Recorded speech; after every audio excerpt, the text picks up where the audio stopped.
Tahun 1998 lalu, Perdana Menteri Cina yang baru dilantik, Zhu Rongji, mendeklarasikan diri. Berikan saya 100 peti mati, 99 buah akan saya kirim untuk para koruptor, dan 1 untuk saya sendiri kalau saya korupsi. Pernyataan Zhu Rongji ini bukan main-main, bukan sekedar manis di bibir, tapi dia benar-benar melaksanakan amanatnya. Tidak berapa lama sesudah dia berniat memberantas korupsi di Cina yang sudah berakar di sana, seorang pejabat Partai Komunis Cina ditangkap dan dihukum mati. Padahal orang itu adalah teman satu partainya sendiri. Koruptor itu diarak di jalan, ditembak di belakang kepalanya.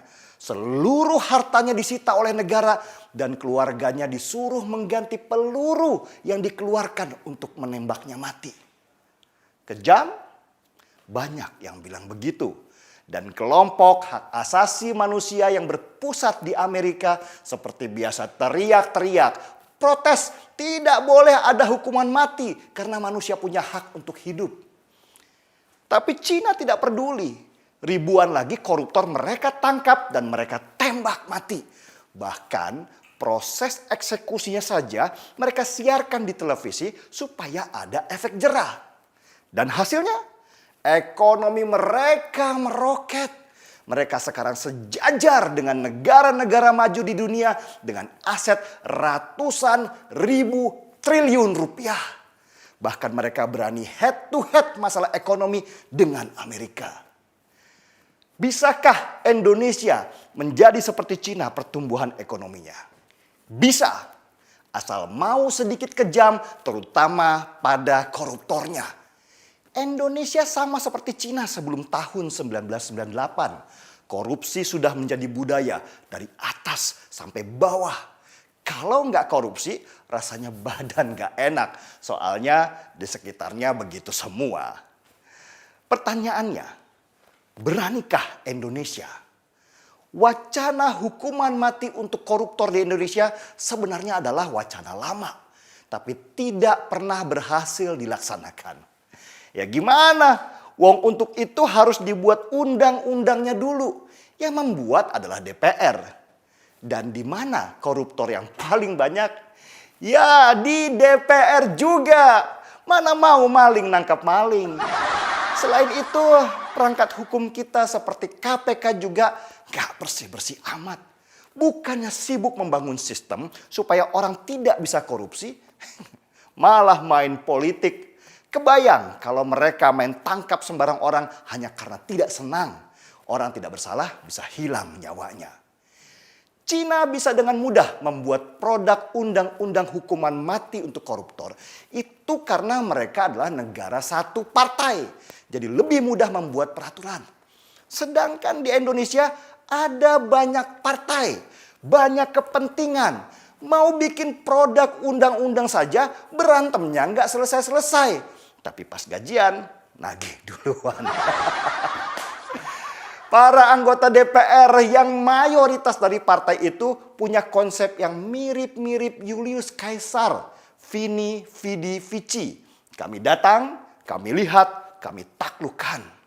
Tapi mereka modifikasi sedikitlah dengan kalimat, kami datang, kami absen, kami ngorok di ruangan, dan kami pulang. Jokowi sendiri sudah mulai menyatakan, kalau rakyat yang minta, bisa saja ada hukuman mati untuk koruptor. Tapi ya itu, siap nggak DPR-nya bikin undang-undang? Dan wacana ini kembali bergulir dengan harapan tinggi, meski nggak pernah terjadi. Mirip-mirip timnas sepak bola Indonesia yang selalu menjanjikan juara, tapi selalu pulang dengan tangan hampa. Kalah sudah biasa, kalau menang itu baru luar biasa. Sulit sekali negeri ini menghukum mati para koruptor di sini. Bahkan Fadly Zon, petinggi Partai Gerindra, pernah tanpa malu-malu menyebut kalau korupsi itu oli pembangunan. Kalau nggak ada korupsi, negara nggak jalan. Nah loh, gimana mau bikin undang-undang? Mungkin hanya di Indonesia koruptor diperlakukan seperti raja. Dikasih baju kebesaran warna oranye, terus dadah-dadah di depan kamera dengan senyum lebar di wajah. Nanti di depan pengadilan yang laki pakai kopiah dan yang wanita pakai kerudung mendadak syariah. Lalu di penjara mereka bisa bayar untuk dapat ruangan mewah, bahkan bisa jalan-jalan dan nginap di hotel mewah. Dan kalau sudah tua, dikasih gerasi karena sakit mulu dan membebani keuangan negara. Jumlah rupiah merawat koruptor di negeri ini jauh lebih besar dari jumlah rupiah yang dikorupsinya. Sedangkan di Cina, peluru saja harus dibayar oleh keluarganya yang sudah dimiskinkan semiskin-miskinnya. Masih jauh panggang dari api bicara hukuman mati untuk para koruptor. Jangankan melawan Cina, melawan negara kecil seperti Vietnam aja, kita masih kalah. Sedih kan? Marki Bong, mari kita seruput kopinya.